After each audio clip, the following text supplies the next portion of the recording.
नमस्कार। मध्यकालीन भारत के इतिहास के प्रश्न पत्र में आपका स्वागत है।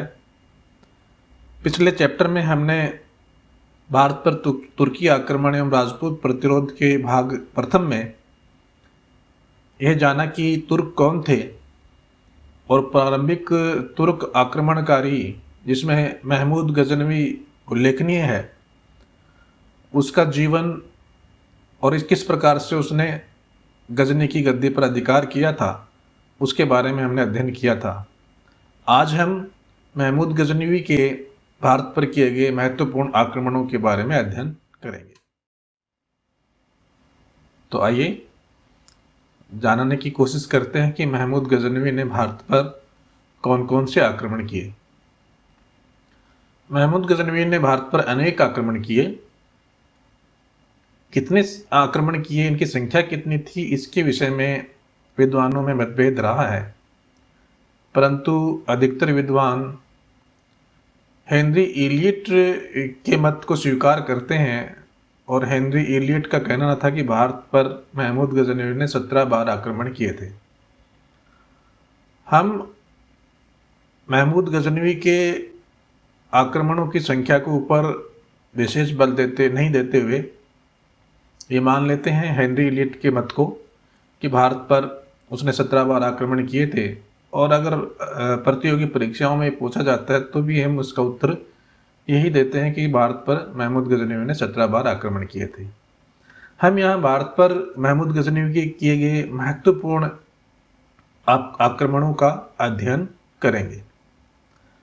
पहला जो आक्रमण महमूद गजनवी ने किया भारत के ऊपर, वह 1000 ईस्वी में किया, और उसने अपने राज्य के सीमावर्ती प्रदेश जिसमें लमगान के आसपास के किले शामिल थे, इन किलों पर पहली बार महमूद गजनवी ने आक्रमण किया, इनको जीता और जीतकर इनसे प्राप्त धन लेकर वापस गजनी लौट गया। अगला जो आक्रमण महमूद गजनवी का हुआ वो बहुत महत्वपूर्ण था। 1001 ईस्वी में महमूद गजनवी ने भारत के पंजाब में स्थित हिंदुशाही राज्य के ऊपर आक्रमण किया। यहाँ ये आपको जानना बहुत आवश्यक है, महत्वपूर्ण है कि पंजाब के ऊपर हिंदुशाही राजवंश का अधिकार था और इसके अंतर्गत विशाल क्षेत्र सम्मिलित था। कश्मीर से लेकर मुल्तान तक, लमघान से लेकर सरहिंद तक का विशाल क्षेत्र इसके अंतर्गत आता था, और उन्होंने लंबे समय तक जो मुस्लिम आक्रमणकारी थे उनका डटकर सामना किया। वैसे तो हिंदू शाही राजवंश के साथ संघर्ष का सिलसिला महमूद गजनवी से पहले ही प्रारंभ हो चुका था। सुबुक्तगीन के समय में भी इनके ऊपर आक्रमण किया गया था, परंतु महमूद गजनवी के इसके ऊपर किए गए आक्रमण बहुत महत्वपूर्ण है। ये एक ऐसा राजवंश था जिसने लगभग 200 वर्ष तक इन बाहरी आक्रमणकारियों का डटकर सामना किया। 1001 ईस्वी में महमूद गजनवी ने हिंदुशाही राजा जयपाल पर आक्रमण किया। इनकी राजधानी वहंद या ऊंड या उदनपुर मानी जाती है। उसके निकट पेशावर के निकट इनका मुकाबला जयपाल ने महमूद गजनवी का किया। जयपाल वीरतापूर्वक लड़ा, परंतु अंततः पराजित हुआ और उसे परिवार सहित बंदी बनाकर महमूद के सामने लाया गया। महमूद ने उसकी जितनी भी संपत्ति थी उसको लूटा, उसके जेवर लूटे, और उसके बाद इस बात पर कि वह उसे अत्यधिक धन प्रदान करेगा, उसे मुक्त कर दिया। परंतु उसके बहुत सारे परिवार के जनों को भी वह अपने साथ ले गया, और इनमें से एक सुखपाल थे जिन्होंने आगे जाकर इस्लाम स्वीकार कर लिया।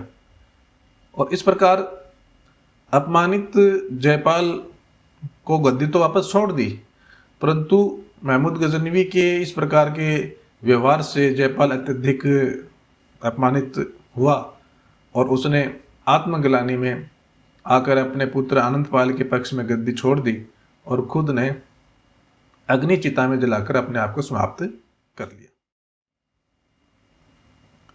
अगला महत्वपूर्ण आक्रमण 1006 ईस्वी में मुल्तान पर किया गया।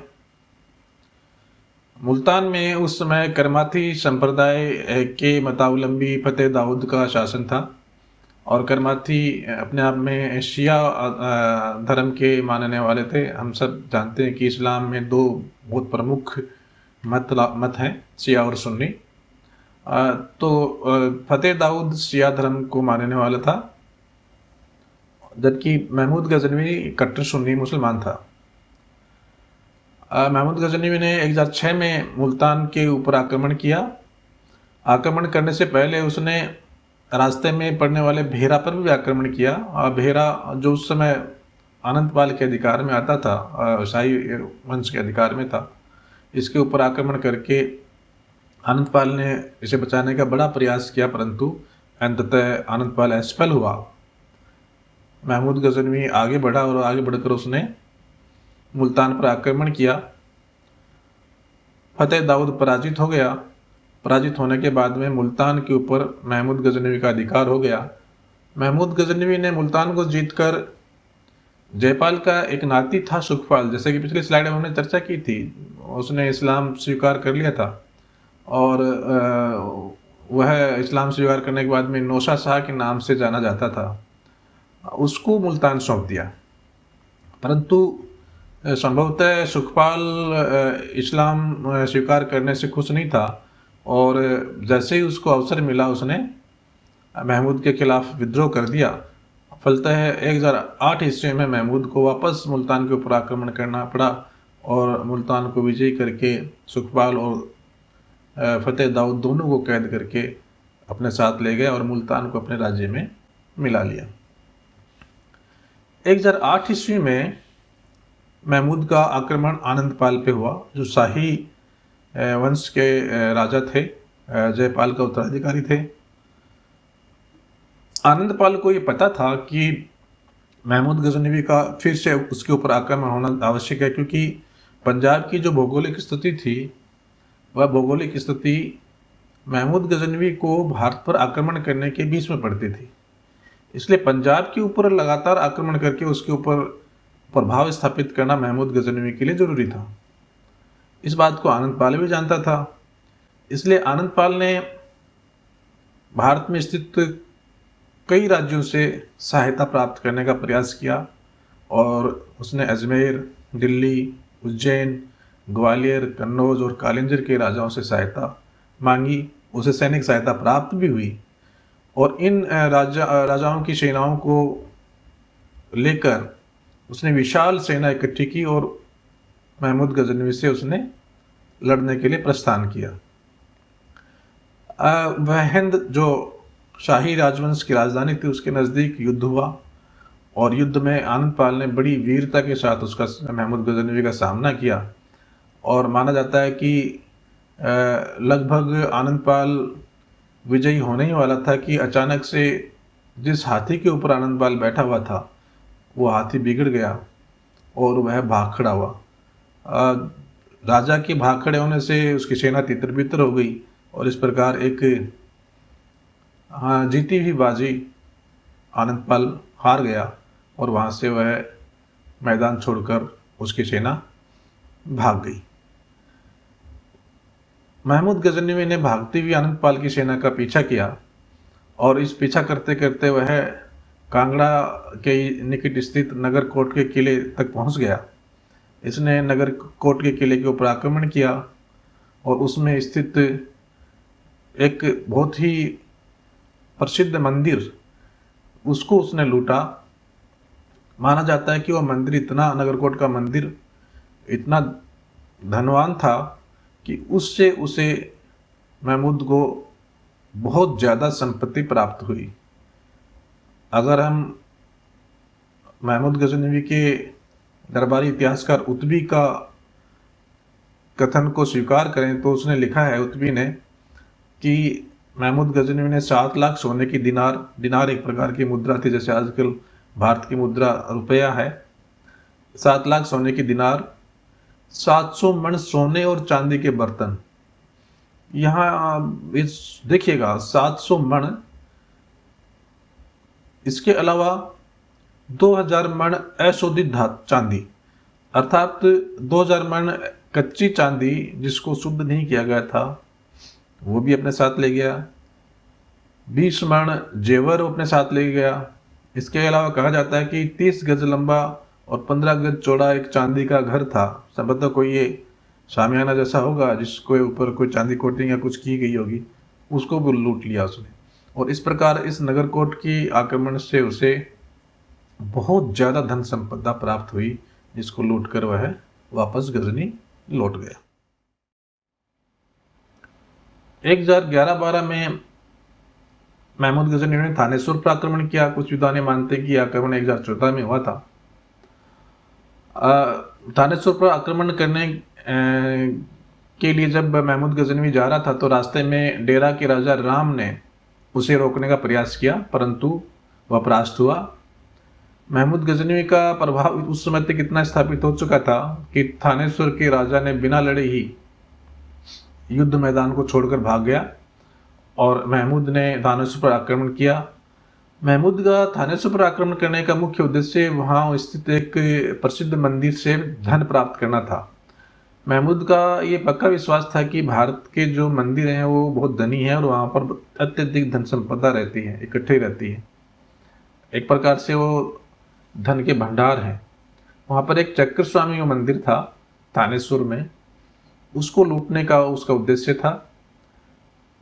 थानेश्वर पर अधिकार करने के बाद में उसने चक्र स्वामी मंदिर को लूटा और लूटकर मंदिर को ध्वस्त कर दिया। चक्र स्वामी की मूर्ति को तोड़ दिया और टुकड़े टुकड़े करके कहते हैं कि गजनी ले गया और गजनी के चौराहे पर उसने मूर्ति की टुकड़ियों को फेंक दिया। अगला आक्रमण त्रिलोचन पाल पर किया गया। हमने पिछले स्लाइड में देखा है कि वहंद के युद्ध में शाही राजा आनंदपाल पराजित होकर भाग खड़ा हुआ था। वहाँ से भागकर आनंदपाल ने नमक की पहाड़ियों में स्थित एक स्थान जिसे नंदन कहते हैं, नंदन को अपनी राजधानी बनाया और उस वहाँ पर अपने शक्ति को वापस इकट्ठा करने और सुदृढ़ करने का उसने प्रयास किया। आनंदपाल की कुछ समय बाद ही मृत्यु हो गई। उसकी लगभग 1012 ईस्वी में आसपास उसकी मृत्यु हो गई और उसकी मृत्यु होने के बाद में उसका पुत्र त्रिलोचन पाल शासक बना।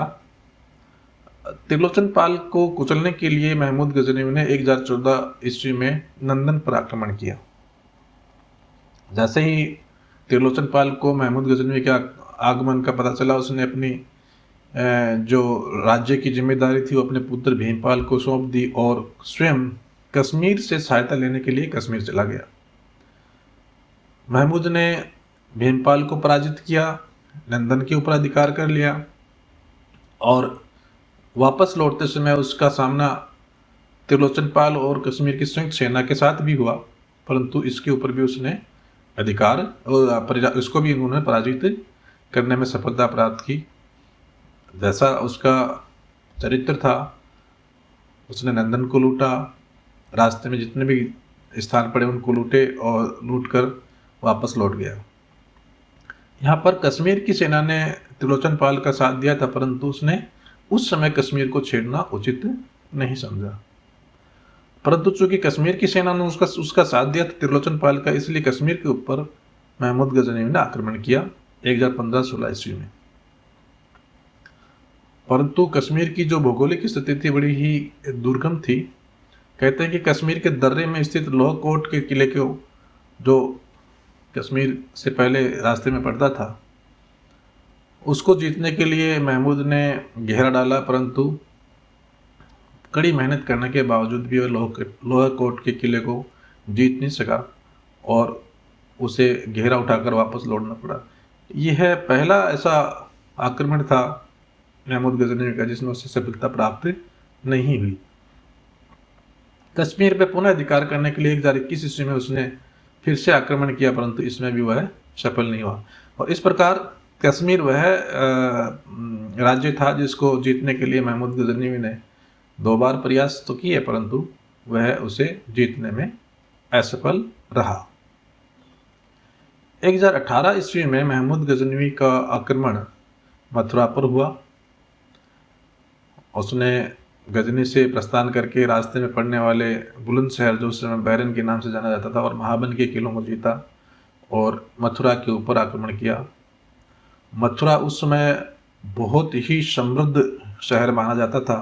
वो कहते हैं कि उत्तर भारत का सबसे सघन और सबसे समृद्ध शहर मथुरा था। उसने मथुरा के ऊपर आक्रमण किया। मथुरा में हालांकि एक रक्षा सेना राजा ने छोड़ी हुई थी, परंतु उसने बिना लड़े ही आत्मसमर्पण कर दिया। और इस प्रकार सुल्तान ने मथुरा के मंदिरों को लूटा।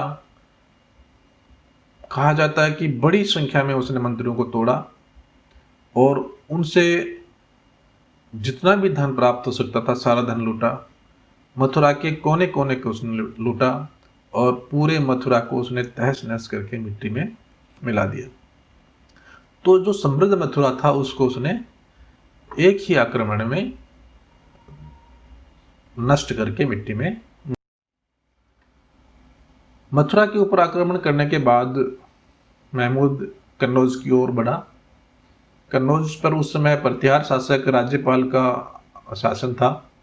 राज्यपाल ने कोई प्रतिरोध नहीं किया और बिना युद्ध लड़े ही उसने अपना राज्य उसको समर्पित कर दिया। महमूद ने प्रतिहार राजधानी कन्नौज को लूटा और 1019 ईस्वी में वापस गजनी लौट गया। अगला आक्रमण महमूद गजनवी का हुआ कालिंजर के ऊपर। माना जाता है कि कन्नौज के राजा राज्यपाल के द्वारा जो कायरतापूर्ण कृत्य किया गया था, अर्थात जिस प्रकार से उसने बिना लड़े ही महमूद के सामने आत्मसमर्पण कर दिया था, उससे कालिंजर का चंदेल शासक विद्याधर गंड बहुत क्रोधित हो गया। उसका मानना था कि हार जीत ठीक है, होती है, परंतु कम से कम उस राज्यपाल को संघर्ष तो करना चाहिए था। और इसलिए उसने राज्यपाल को दंडित करने का निश्चय किया और ग्वालियर के राजा के साथ मिलकर उसने राज्यपाल की हत्या कर दी। जब ये जानकारी महमूद को प्राप्त हुई, क्योंकि उसने दूसरे राज्य से भी सहायता प्राप्त की थी, इसलिए उसको लगा कि कोई उसके खिलाफ संघ का निर्माण हो रहा है और इस संघ के निर्माण को समाप्त करने के लिए उसने 1019 ईस्वी में कालिंजर पर आक्रमण किया। विद्याधर चंदेल ने एक विशाल सेना इकट्ठी की, परंतु कहते हैं कि जहाँ पर उसने सामियाना लगाया था, शिविर लगाया था युद्ध के लिए, रात में ही वह शिविर छोड़कर भाग खड़ा हुआ और इस प्रकार महमूद गजनवी को आसानी से कालिंजर के ऊपर अधिकार करने का मौका मिल गया। उसने शिविर को लूटा और लूटकर राजधानी वापस लौट गया। 1022 ईस्वी में महमूद ने ग्वालियर के ऊपर आक्रमण किया। कालिंजर के विद्याधर का उसने साथ दिया था और इसलिए उसने ग्वालियर को दंडित करने का योजना बनाई। रास्ते में उसने कालिंजर को जीता और ग्वालियर के किले पर घेरा डाल दिया। अंततः ग्वालियर के राजा ने संधि कर ली और महमूद ने ग्वालियर को अपने अधिकार में ले लिया और कालिंजर के राजा चंदेल ने भी उसके बाद में विद्याधर चंदेल ने भी इस आक्रमण के दौरान महमूद गजनवी से संधि कर ली और उसकी अधीनता स्वीकार कर ली। महमूद गजनवी का सबसे महत्वपूर्ण आक्रमण माना जाता है वो सोमनाथ के मंदिर के ऊपर आक्रमण माना जाता है। 1025 ईस्वी में यह आक्रमण हुआ। कहा जाता है कि सोमनाथ का जो मंदिर है वो बहुत प्रसिद्ध था और ऐसी जानकारियां महमूद के पास पहुंची थी कि यह मंदिर बहुत ज़्यादा धनी है, इसमें बहुत संपत्ति, बहुत धन है, जवाहरत है, सोना जवाहरत है। और ये लोग यहाँ के जो पुजारी वगैरह थे, कहा जाता है कि इन्होंने कुछ कथन महमूद गजनवी को कहे थे कि अगर उसमें इतनी हिम्मत है तो सोमनाथ को जीत कर दिखाएं। परंतु इन बातों में ज़्यादा महत्वपूर्ण बात यह है कि सोमनाथ एक बहुत धनी मंदिर था और धन की लालसा महमूद गजनवी को बहुत ज़्यादा थी, इसलिए उसने सोमनाथ के ऊपर आक्रमण करने का निश्चय किया। 1024 ईस्वी में वो महमूद गजनी से चला। रास्ते में अनिलवाड़ा में उसका सामना राजा भीम से हुआ, परंतु भीम बिना लड़े ही राजधानी छोड़कर भाग गया। महमूद ने अनिलवाड़ा को जीता और वहाँ पर एक प्रकार से उसको बेस बनाकर उसने सोमनाथ के ऊपर आक्रमण किया। 6 जनवरी 1025 ईस्वी में वो सोमनाथ पहुँचा। सोमनाथ की जनता और वहाँ के पुजारियों ने महमूद गजनवी का कड़ा प्रतिरोध किया, परंतु अंततः सोमनाथ के ऊपर महमूद गजनवी का अधिकार हो गया। अधिकार करने के बाद में महमूद गजनवी ने वहाँ पर कत्लेआम मचा दिया। कहा जाता है कि 50,000 लोगों की उसने हत्या कर दी, जिसमें स्त्रियां और पुरुष दोनों शामिल थे। मंदिर को लूट लिया और मंदिर को लूटकर मूर्ति को तोड़ डाला, मंदिर को ध्वस्त कर दिया और इस प्रकार सोमनाथ के ऊपर उसने अधिकार स्थापित कर लिया। सोमनाथ के मंदिर पर विजय प्राप्त करके उसे नष्ट कर दिया और उससे बड़ी मात्रा में धन संपत्ति उसने लूटा। कहा जाता है कि एक बड़ा खजाना महमूद गजनवी ने सोमनाथ से लूटा।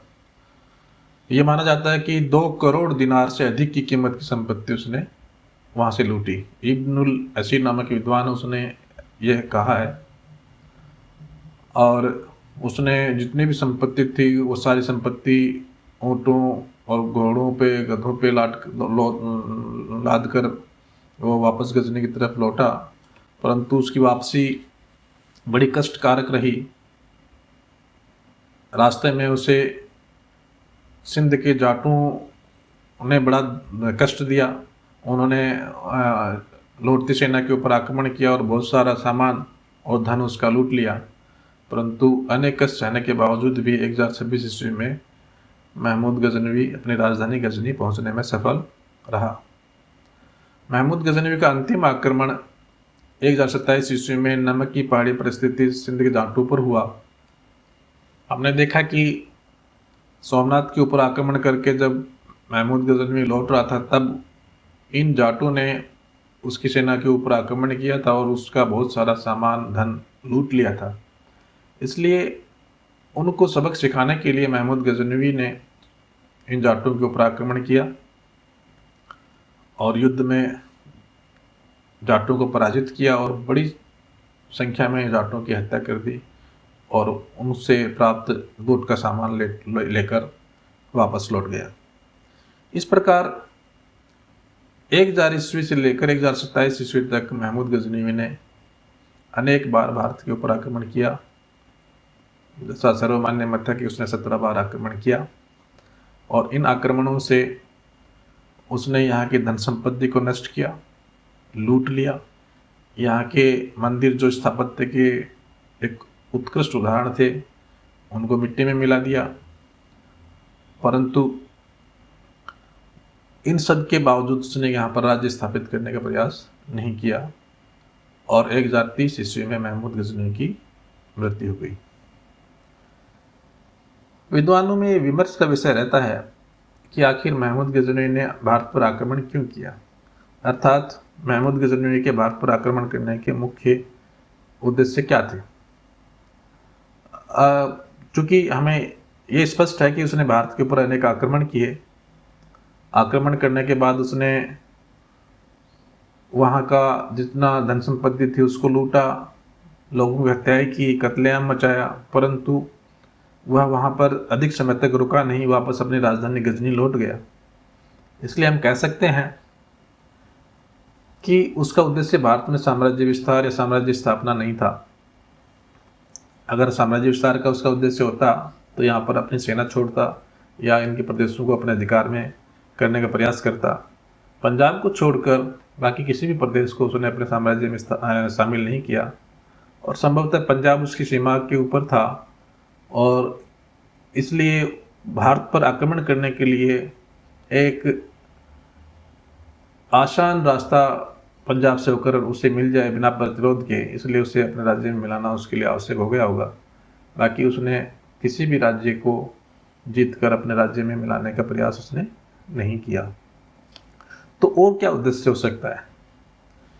तो दो मुख्य बातें निकल कर आती हैं। पहला है कि उसने भारत का धन लूटने के लिए भारत के ऊपर आक्रमण किए। हमने उसके आक्रमणों का अध्ययन किया है, और हर आक्रमण के पीछे हमने ये जरूर देखा है कि उसने वहाँ जहाँ पर भी आक्रमण किए उस स्थान को लूटा, वहाँ की संपत्ति को लूटा, और लूटकर वह वापस लौट गया।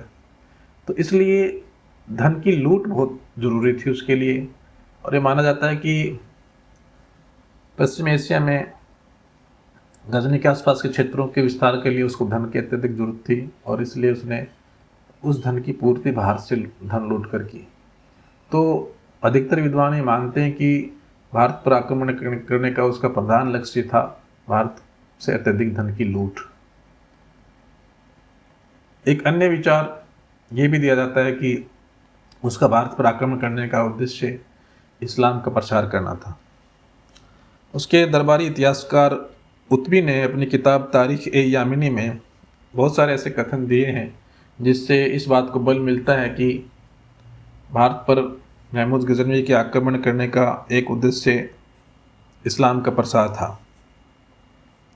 उत्बी लिखते हैं कि सुल्तान महमूद ने सिजिस्तान पर आक्रमण करने का संकल्प लिया, और उसके बाद उसने हिंद के विरुद्ध जिहाद या धर्म युद्ध, जिहाद का मतलब धर्म युद्ध होता है, जिहाद करना